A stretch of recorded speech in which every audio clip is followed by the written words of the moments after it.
I'm not sure if it's a series or what exactly it is, but we were doing a year in France, and it's a project that's been funded by the Government of Canada through the New Horizons for Seniors programs, and we're doing quite a few activities that are related to French. So we had French lessons last summer. The project got extended because of COVID.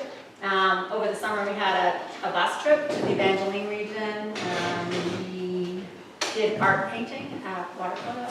So a number of things that are kind of related to France. And so today, Margaret Krause, a local home economist who lives just across the border from Melville Park, is going to show us some French cooking techniques and share some information. And unfortunately, because we're a public place, masks on unless you're eating or presenting. But carry away, thank you. Okay, so we're going to call this French Cooking Adapted to PEI Ingredients and Methods. So if you're a purist, you'll notice that things aren't exactly as they might be in Paris. But I tried to make it doable. So that's what the adaptations are about. The first thing we're going to do is a classic ratatouille, which is a vegetable stew, basically, with eggplants and pepper, onion, tomato, and you would probably serve it with polenta, which is a cornmeal, cooked cornmeal. You would use 4 parts water to 1 cup of cornmeal and cook it together just as you would cook porridge.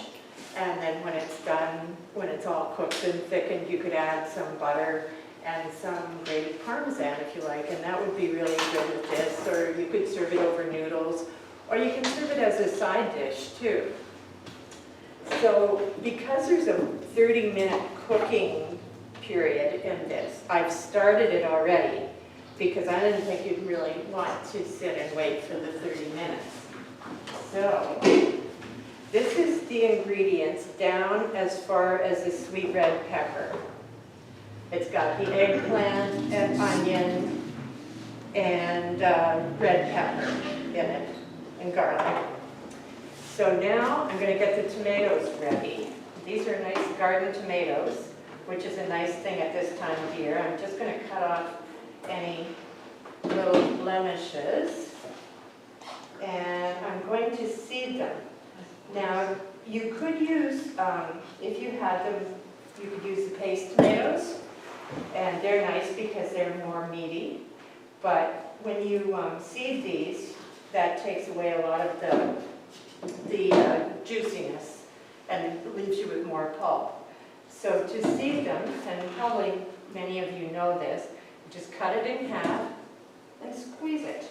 And the seeds come out, and they make good compost. So I'm going to do the other half. If you have questions, or if you can't see, or whatever, just give me a shout, and then I'll try and help. So I'm going to chop this. Don't chop it too fine, and I'm not peeling it. You could, if you really don't like to get tomato skins and things, you could peel it. And to do that, you would dip it in boiling water for about 30 seconds to a minute, and then you would then just take it out, rinse it in cold water to cool it, and the skins will slip off nicely. Put that in there. On to the next one. I'm going to add fresh basil to this too. Now, normally with herbs, you can replace a dried herb, or a fresh herb with a dried one. Just use 1/3 of the amount. But I really find that there's a huge difference between fresh basil and dried. I don't find the dried is a very good replacement at all. So if you can at all get fresh basil, I would recommend that. It's the trouble with it is it's so fragile. It will brown if you just look at it wrong. If you refrigerate it, it browns, and if you leave it at room temperature, it doesn't take long. you can see that this is already, well, I say brown, but it's more of a gray color, sort of a sage color. But I did have another packet of it that worked better, so we're going to use that one. And just chopping a little bit. And put this in. As soon as I get the tomatoes done, we'll serve up some samples for you that you can taste while I'm getting the basil, the sweet basil ready to put in. This is a French dish. You can tell by the name of it, but I think you could probably say it's Mediterranean. There's a whole lot of countries in that. I shouldn't say a whole lot. I say this like I know it. I only know what I read.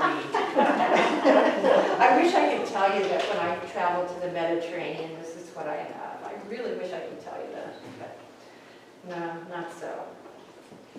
And it seems even less likely now with pandemics going on. But you're cutting from top to bottom, you're cutting top to bottom as opposed to across the equator. Yeah, I'm just, it's kind of random, actually. No, for seeding. Oh, for seeding, yeah, I'm cutting across the equator, exactly. It seems easier to squeeze the seeds out that way. It's been a fairly good year for tomatoes in our garden, but not as good as last year. Last year was the best. And I think it was the really hot weather we had. That's what I'll say anyway. This year we've got some good ones, but not nearly the quantity that we had last year. One more.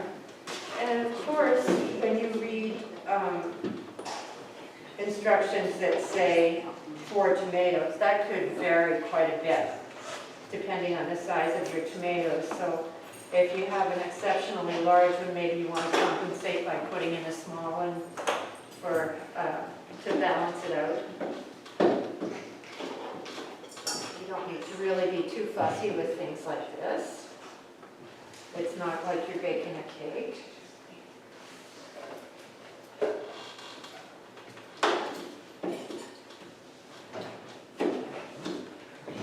Almost done with the tomatoes.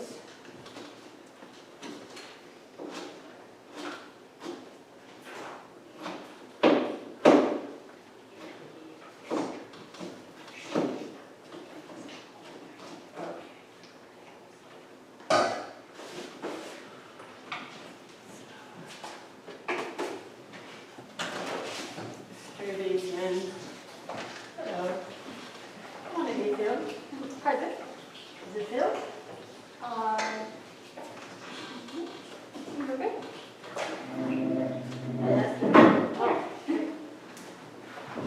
Okay. So now, we'll serve up a little bit of samples. This, I don't think it's authentically French, but it's kind of good if you put a little bit of grated Parmesan on top. And there's so many variations of this recipe, just like any kind of stew. Some of them have you cut the ingredients smaller, some of them have,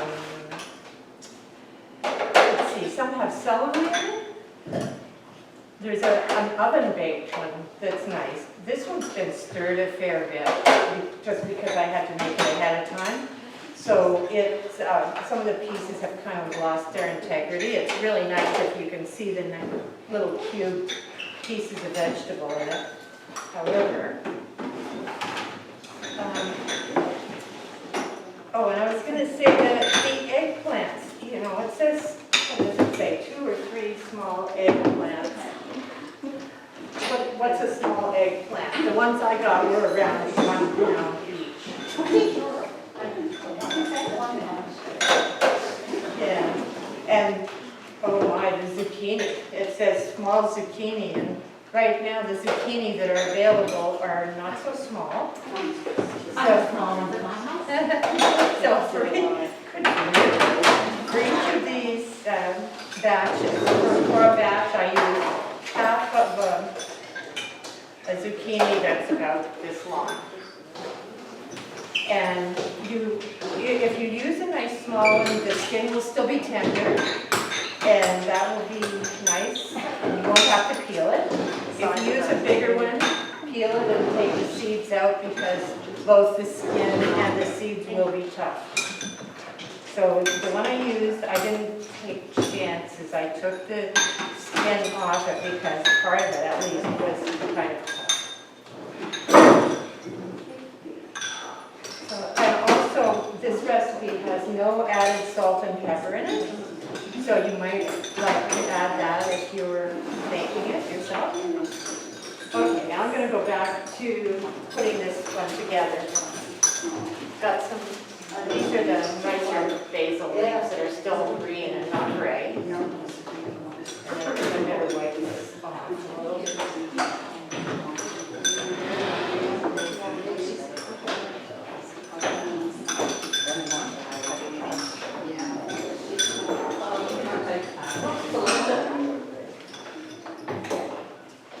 What's polenta?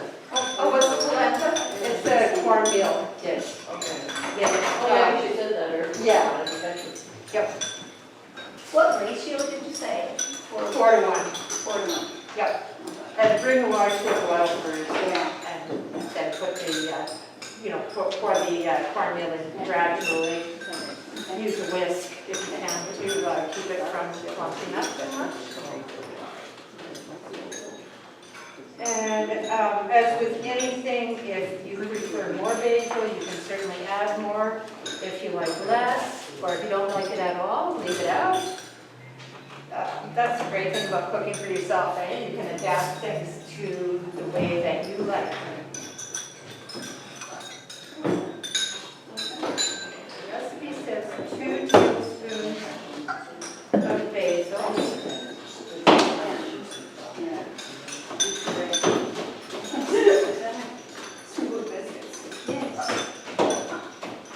Was it saying this would also serve well as a soup? Yes. There were more liquid and some good biscuits. Yep.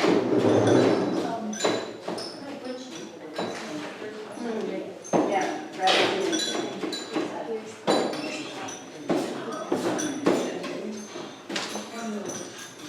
So I've got some basil chopped. I'm going to put in 2 tablespoons.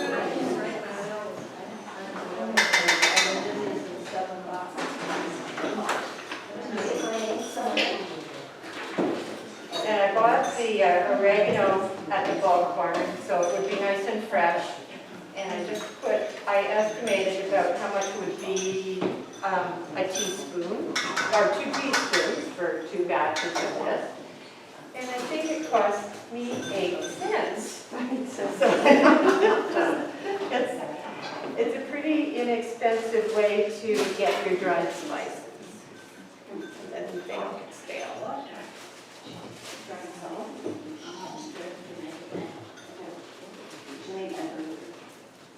Stir that in.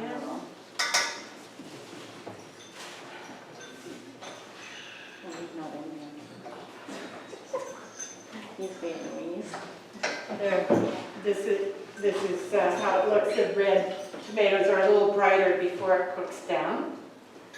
But you just cover this and cook it for another 10 minutes or so. And then you have a nice side dish. Or you can make it ahead of time and warm it in the oven. Or you could, I believe, warm it in a slow cooker too. Although I can't say that I've ever done that. Just move this out of the way.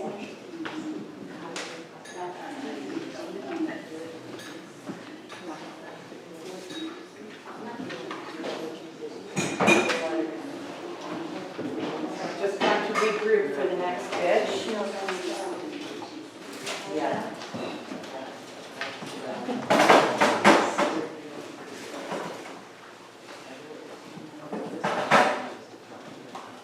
The next one we're going to do is the beef bourguignon. And it is it's a dish that's made with wine. I mean, even the name, like bourguignon, refers to Burgundy, which is a wine growing district in France. Again, where I'd like to be going sometime soon, but probably not.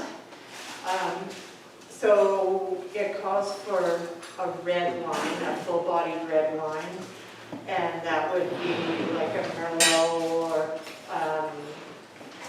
Pinot Noir or something like that. Burgundy is a district, it's not an actual type of wine. And because of where I'm serving it, because I don't know everybody in the group and I don't know your feelings about wine, what I've done is chosen a de-alcoholized, is that the great way to say that? A wine with no alcohol. So that's what's in it. Now the theory is, and I was told for many years, that if you use wine in cooking and cook it in an open container, that the alcohol will all boil off. And I have subsequently read that maybe that's a little bit optimistic, that a large or a significant amount of the alcohol remains. So again, that's my reasoning for using this this wine that doesn't have alcohol in it. I find I'm satisfied with the taste of it. I know that if you were a connoisseur, you would probably notice and think, what is wrong with this? Why doesn't it taste like I expected to? But for me, it works. So that's what I mean by things adapted to what we have available and what people might want. So, change my page here. Beef bourguignon. And I need to get my tray.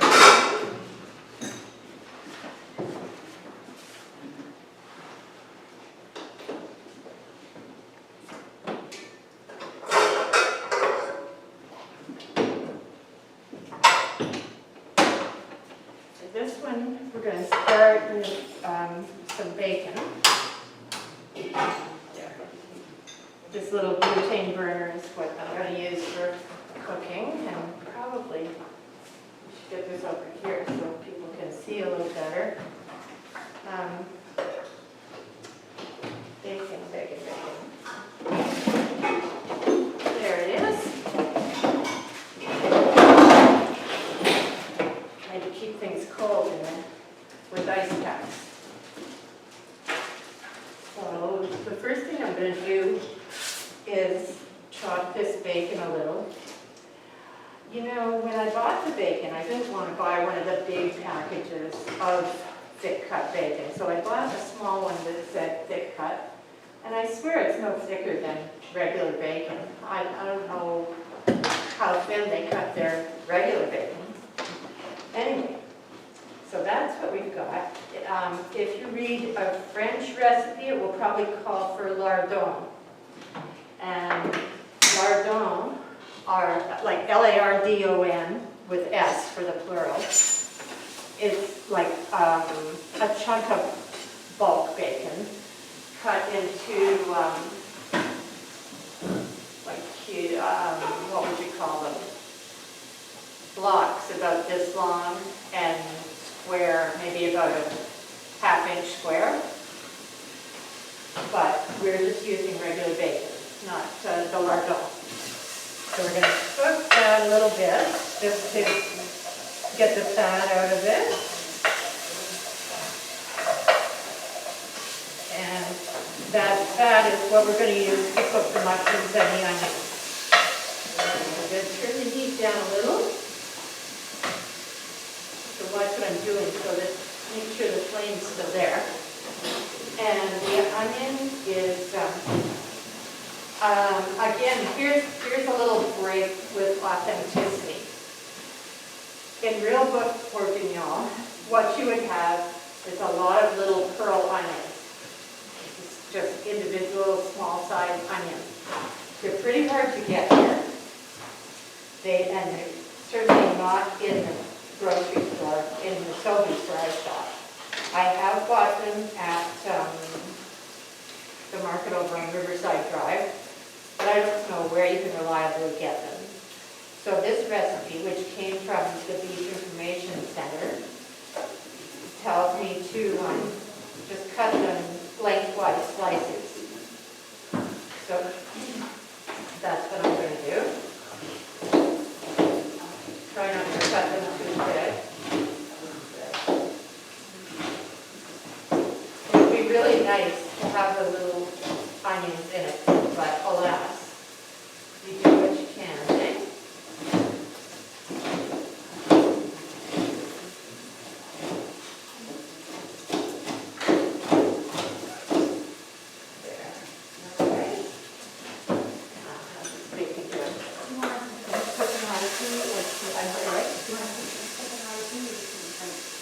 You can serve it. Otherwise, we, Yeah. the mushroom stuff? The stuff that you started to make, do you want us to finish cooking it or just serve it first? Oh, the rest, yeah, I'm in another planet here. Yeah, you can just put it in the fridge, that's fine. Sorry, everybody. I get my mind on one thing and I answer the wrong question. No, Edward Grocery has the onions, but I don't know if they only have it during pickling time. Where's that? Not Edward Grocery, but I Oh, like onions in the grocery store, it's almost like you're in season where they're more plentiful. yeah. So, I'm not getting a whole lot, there's not a lot of fat coming out of this bacon. Maybe that's what the, instead of 6 slices, maybe we're getting a lower amount of fat in it. I'm going to turn the heat off because it's kind of sticky. So, got the onion ready. The mushrooms, I rinsed them off. I know you're told not to wash mushrooms, but I can't not wash mushrooms. But what I do is I never ever soak them in water because they'll absorb it like a sponge. I just rinse them off because I'm, thinking of where they're grown. And I don't, I know you can take a cloth and just wipe each individual one. That's another way to do it. These are pretty nice size. A lot of them are small, so we'll have small baby mushrooms in this at least. And the larger ones I'll just cut in half. So, I'm going to take Another trick to use is the brush. I just have about 2.5-inch size paintbrush, and I keep it under the cupboard. It doesn't get used to paint, and I use it to brush off my mushrooms. nice idea, yeah. And do you do that dry? Yes, dry, yeah. And about the wine, I one time read a report that came from the U.S. Food and Drug Administration. It said that if you cook with wine for better than 3 hours, the wine is in the dish, it will be de-alcoholized. Okay. With 15 minutes, it has only 40% of the alcohol removed. Thank you. Whoops, that's much more accurate than what I told you, much more precise. I like to think it's the secret to my Christmas gravy. I add white wine and they don't realize it and they're all drunk by the time I finish Christmas dinner. And it's the best gravy they've ever eaten. Okay, this doesn't have a whole lot of bacon fat, so I'm just going to add a little touch of canola oil. And I'll put the onions in and let them cook.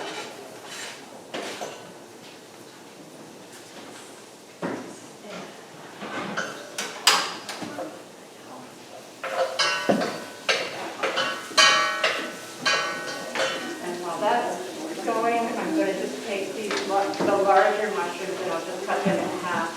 You'll notice in the samples that you try, I have sliced the mushrooms. And that, the reason for that is because I didn't read the recipe carefully when I was doing it. So it was a goof, but I don't think it hurts it. It just doesn't look quite as nice with the larger pieces of mushroom. In a way, I think I've been training myself to disguise mushrooms as much as I can because my husband doesn't really like them, but I really do. I want them in things. But I figure they're not so noticeable. Maybe they're more acceptable to them. you always discard the stems? What about that? Do you always discard the stems? No, I don't. I broke the stems off for these, but I kept them, and I use them with mushrooms in tomato, and mushroom soup, like homemade soup and things like that. I just thought it makes it look a little nicer. Okay, so we just wanted to start this, and I'm going to take the onions and move them into a dish. And I'm going to cook the mushrooms just till they start to give up that liquid and start to brown nicely.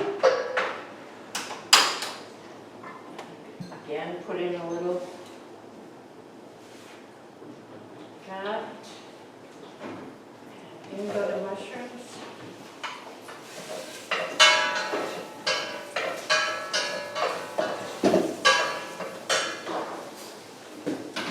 Jay, would you mind getting me a measuring cup that holds 3 cups at least? Yeah. Oh, no, 1.5 cups. What I neglected to tell you is I'm making a half batch now. I made a whole batch for you to try because we need enough, thank you. But for the rest, I'm just using half the amount.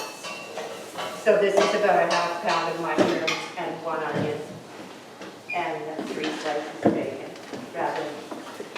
rather than the whole, or 2 slices of bacon rather than the whole. So, You think you're using a half a pound for half the recipe? quarter pound. Yeah. You've got keen eyes there, babe. It doesn't matter, you can never have too many mushrooms or anything. Yeah, exactly. Okay. So, as for the meat, I use regular stewing beef, and I cut it up a little bit into smaller pieces. I like it, well, I think it says about 1.5 inches. And, you know, they're never exact because the shapes are all wonky. But I did cut them, I cut most of the pieces in half. And the best way to do that, to cut raw meat, is to have it half frozen. It's a lot easier to work with, and it's not so messy. You're not dealing with such a lot of liquid from it. These are starting to come now. And in the interest of kind of keeping things moving, I'll take the mushrooms out, and I'm going to brown the meat.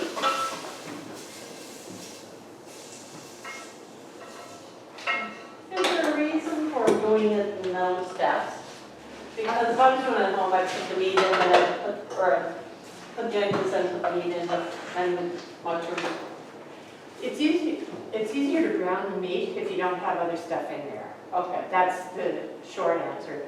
But as for the mushrooms and onions, you could probably do them together with no problem.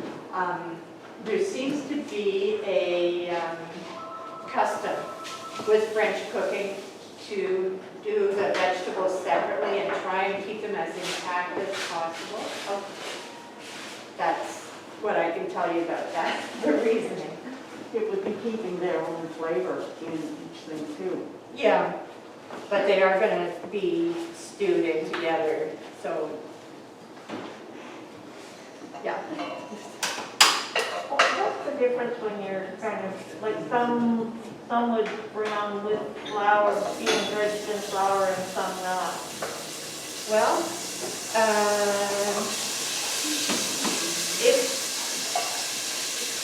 with this, you're going to put flour on it after they've browned. And I think it's easier to not burn it when you're browning it if you don't have the flour. I think you're more likely to put, I put paper towel on the bottom, don't want to put that. Yeah. You're going to have to burn it if you have flour on it to start with. Now, I'm just tossing these around. You could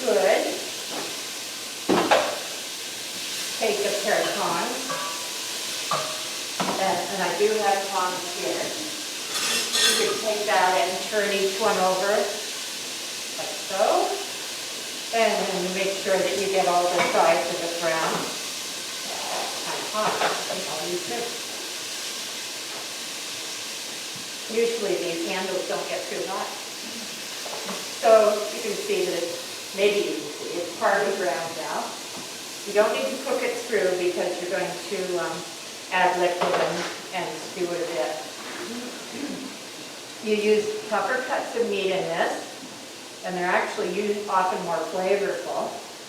And but because you're adding an acidic ingredient, which is a wine, and a liquid, which is the beef broth, that's going to tenderize it. And so you've got the best of both worlds. You've got a little bit of a less expensive cut with good flavor, and it becomes tender. So what could be better than that? Now this dish, it is definitely a dish from France, but it's also a dish that's cooked a lot in Quebec and even in Acadian cooking, according to what I've been reading. And it's just a nice, it smells really nice when it cooks. You could have it simmering on your stove if you're having company for a nice fall meal. It would be a really nice choice. So it's starting to get browned. If you need to not crowd the meat if you want to brown it nicely. So if I was doing the whole amount of this recipe, I would do it in 2 batches. Otherwise, it steams more.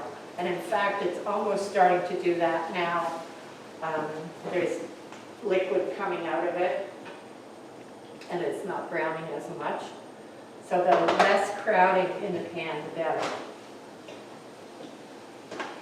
But we'll just let some of this evaporate off, go away. And while that's cooking, I'm going to measure the liquids. I'm using 30% less sodium beef stock or beef broth. You can use no added salt, or you can use regular, whatever is your preference. I find things are plenty salty enough with the 30% less.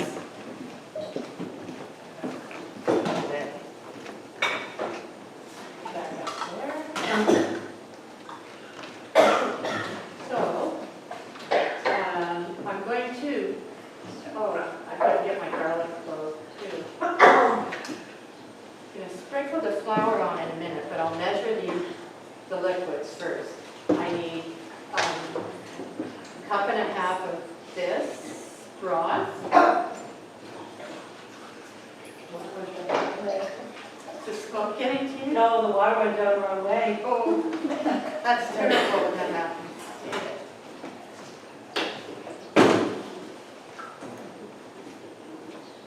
Around here so I can see what I've got. Cup and a half.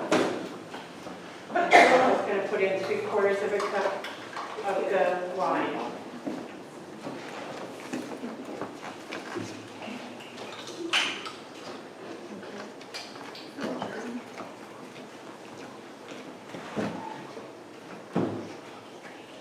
And so you can take a tip if you want people to really love this, put in real wine and don't cook it for very long. It'll be just like the gravy. Okay. Now, I've got the flour measured. So I'm going to sprinkle the flour on here.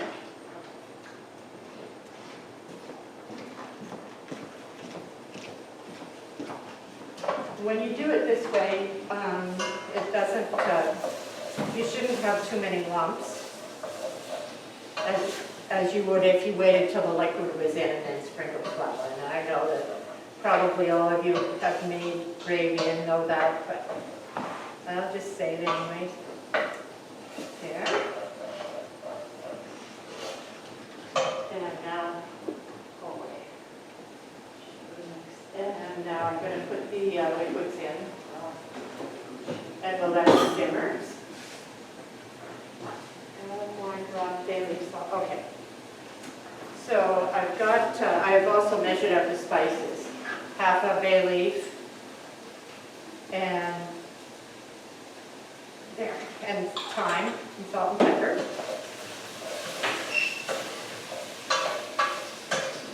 And now we'll put, at this time of year, you could use fresh thyme. There's so much fresh thyme in PEI, just growing wild. You could do that. And usually it's 3 times the amount. If you're using a fresh herb, it'd be 3 times the amount of what you would have dried.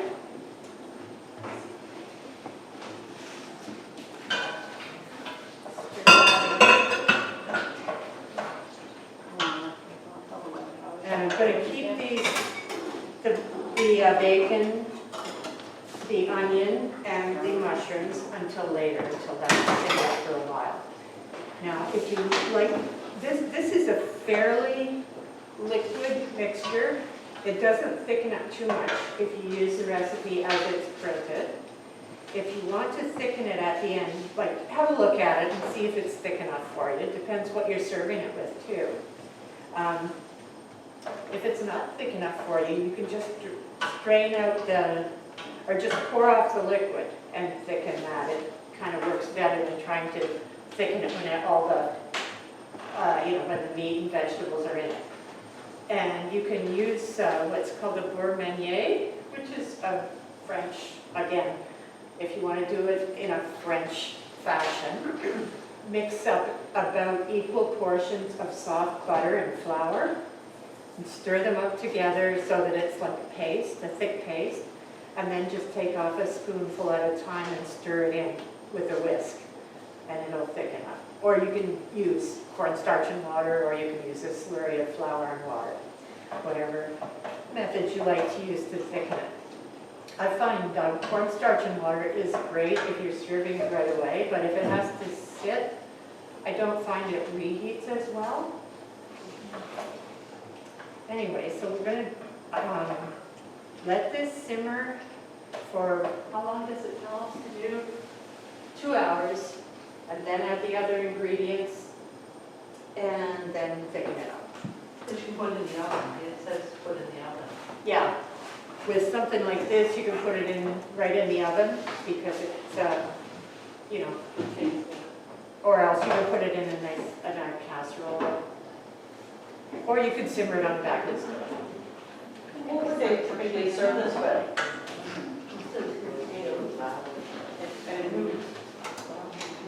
Okay, so I'm going to gather up things here, and you're going to have some samples of this to see if you like it.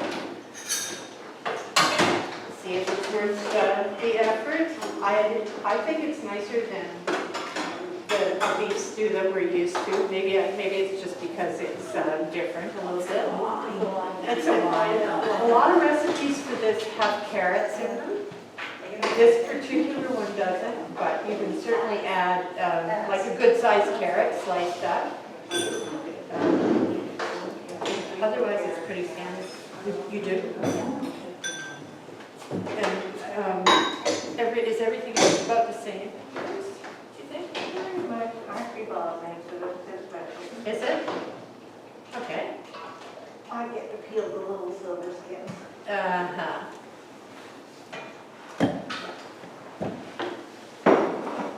So we're going to serve it to you with mashed potatoes today.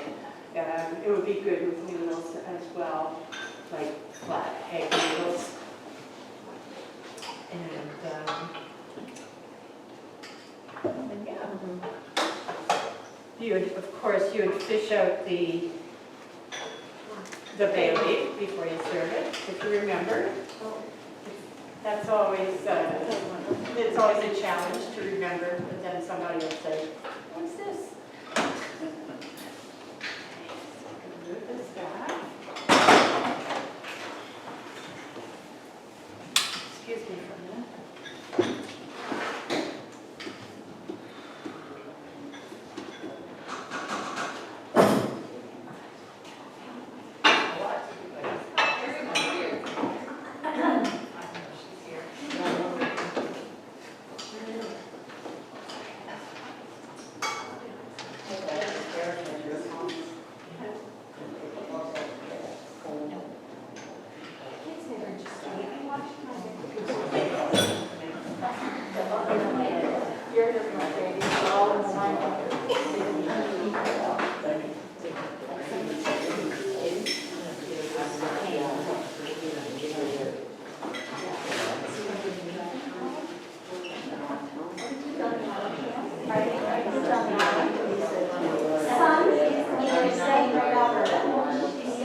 We're not very classy.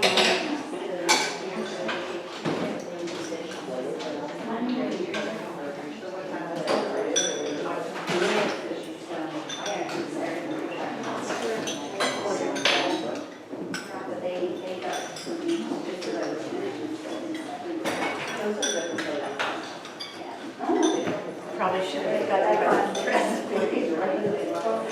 Actually, he opened up a couple of cookbooks and then just. Yeah, that's usually what I do too. Yeah. Okay, take what I want from each one. Yeah, I think the primary date from the good housekeeping one.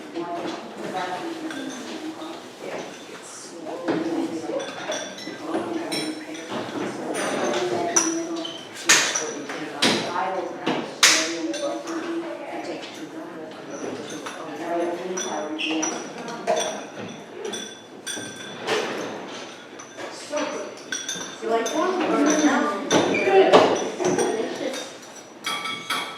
Yeah, did you thicken that one at all? I did thicken it, yes, and I did use the Bernier method. It gives it a little more of a buttery taste.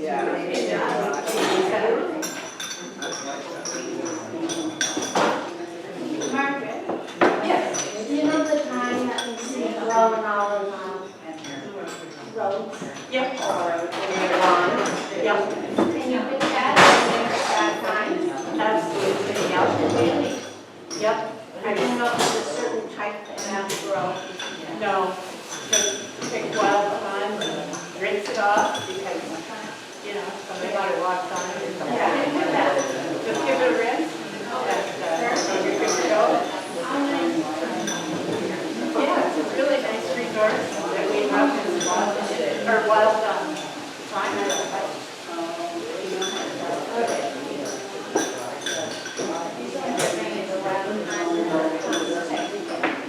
We're gonna have something sweet next.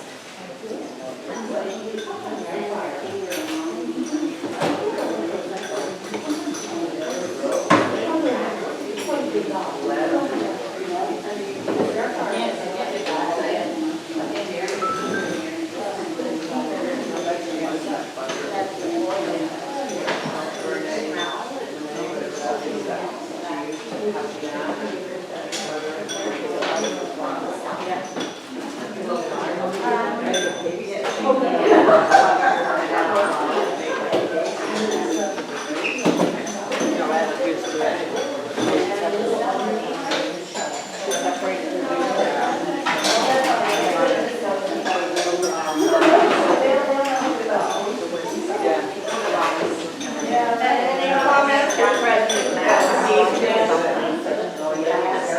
You didn't want to take one. Is that the fake one? I think what it is.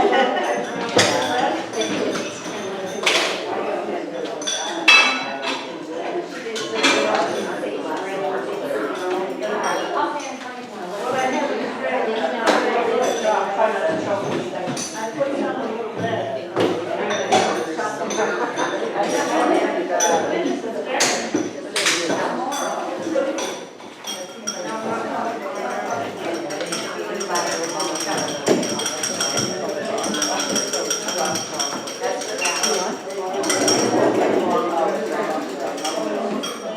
Okay, ladies, if I can have your attention again, we're going to move on to the next dish.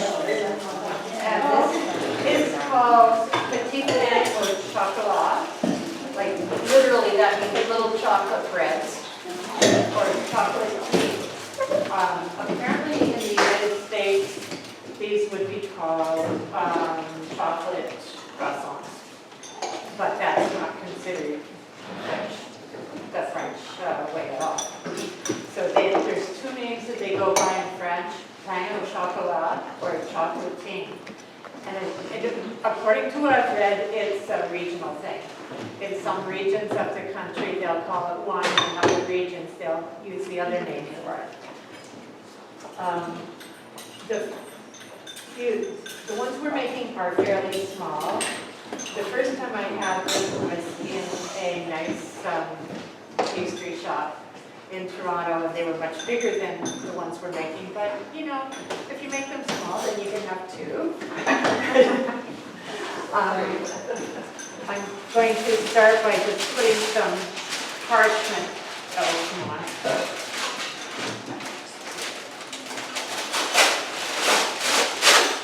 Parchment on a baking sheet. And I have gotten the egg wash ready already, just taking 1 egg and a tablespoon of water. And I'm using frozen puff pastry. Again, if you're a purist, make your own puff pastry. If you watch the great Canadian baking show, you know all about it. But this is it just comes in sheets like this. You've probably seen it. A lot of you have probably used it. I try not to let it get too warm because the warmer it is, the harder it is to work with.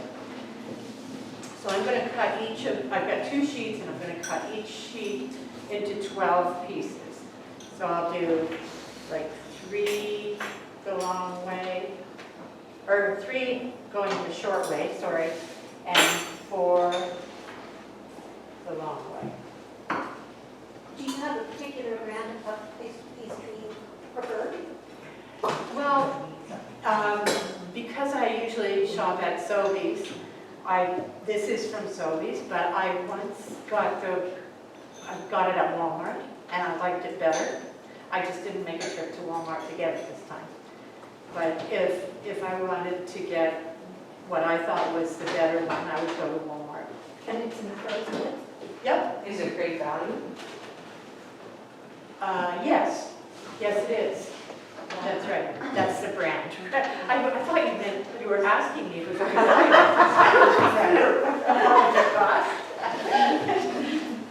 Anyway, so I'm going to, whoops. But sometimes it helps to wet your knife in cold water. But we'll just do the best we can here.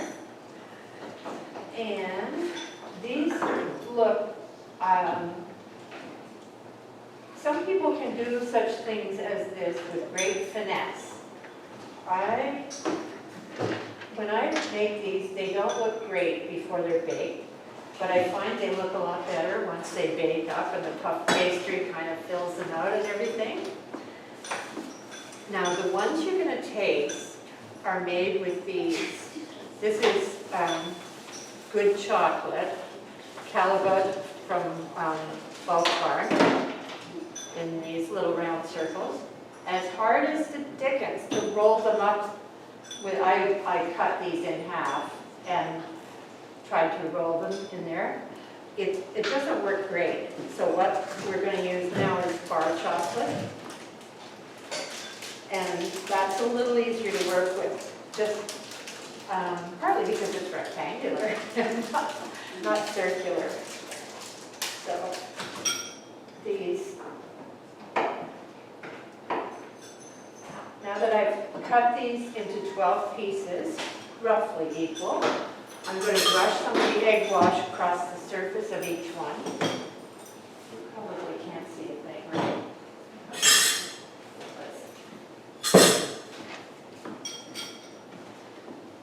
And I think maybe if you have any doubts about whether you can do this, it might be encouraging for you to see how awkward it is for me to do them. How not very nice they look when I'm making them, and then see that they turn out pretty well anyway. So it's really nice that some people are able to do these things like this with great precision, but I find that I'm glad to do it anyway, even though they don't look so great when they're unfolded. So, brushing this on, this helps everything stick. That's why we've got the egg wash. So, now I'm just going to take a piece of the chocolate bar and I'm going to roll this toward me. You know, there are special batons of chocolate made just for this job. And I don't know where you buy them, but you could probably get them if you ordered online. I have never seen them here, but I've read that you can get these special batons of chocolate. So they'd be just shaped right to do this. So I've got a piece of chocolate in there. And I'm putting, How much chocolate is in there? Just a square? I just put one square in because it's going to melt and it's going to spread a little bit. You could put two in. So are you just rolling up one square at a time? I am. I'm rolling one square at a time. And I find that if you roll it toward you, it's kind of a little easier to get a tighter roll. And I'll just do the one batch of these. So you're not sealing hands. The egg wash takes care of that. And as far as sealing the ends, I do kind of press them down sometimes. Especially when I was doing it with the brown bits of chocolate because the shape was so awkward. But with these, I don't think it's too necessary. That's what I brought this for too, to help me. It's on a paper backing and it is starting to stick now. So the faster you do it with a cold pastry, the easier it is. Of course, it's got to be flexible. It's got to be unfrozen. But if you took that now, that would kind of get stuck and put it in the fridge for, I don't know, or even 15 minutes, would that improve how it would come out and roll? I do believe it would help, yeah.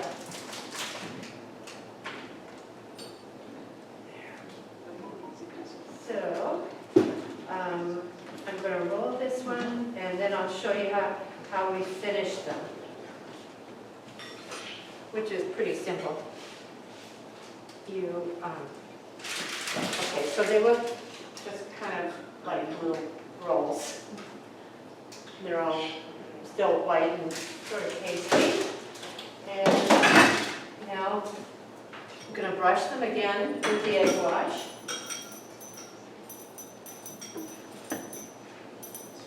And sprinkle some sugar on them. And I'm just using regular granulated sugar. If you happen to have the decorating sugar, like coarser sugar, that would look nice on them. Or brown, like demerara sugar, anything that's coarser, that would look nice, but these are just fine with white sugar, and it gives them a little crunch. And it browns. I found if you are generous with the sugar, they brown nicer.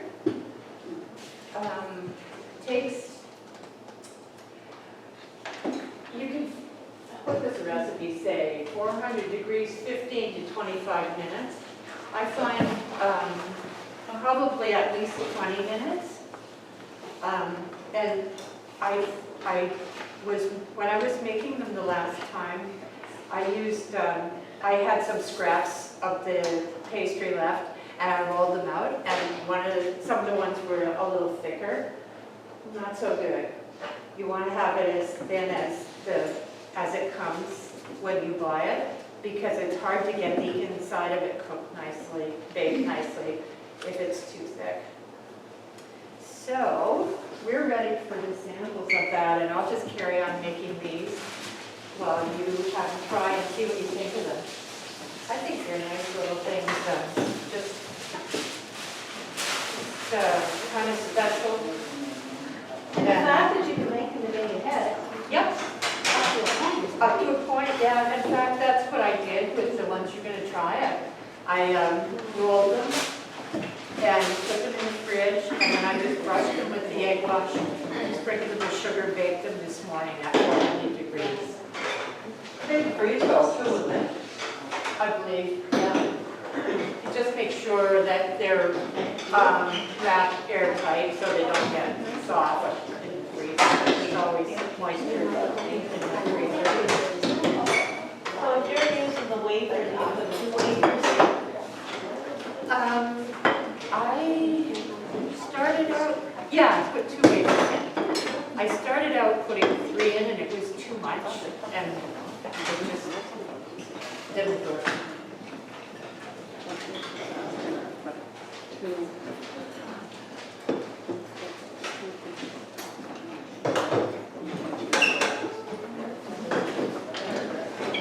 We need to try a little batch of chocolate that are made just for us.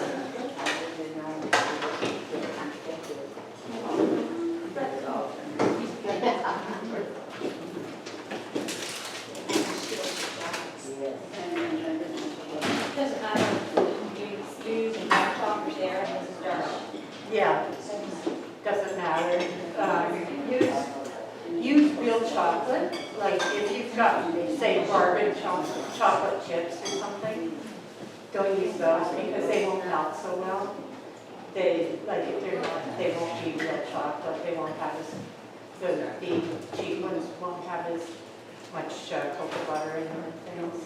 Is it just one little bit of chocolate? I think it seems like a lot of chocolate. It's, One bar? it's 2 of these. Oh, you're doing the, oh, 2 of the. Just these little guys, so it wouldn't be any more than one of these. So you're thinking something was paying 95 to 97% scale or? Well, this is Jersey milk, it wouldn't even have that, and I've got 70%, I've used this before too. Okay. So I've used either of these, but I'm just saying, like, you know, sometimes you can get really inexpensive chocolate chips, and they're not really chocolate, they're something else. They don't melt very well. But you find that all friendly wafers are nice? Yeah, now, I don't know a whole lot about chocolate, but there's the melting wafers, and there's the shaping or forming ones, I think they call them. And then these, they just said, you know, good quality Belgian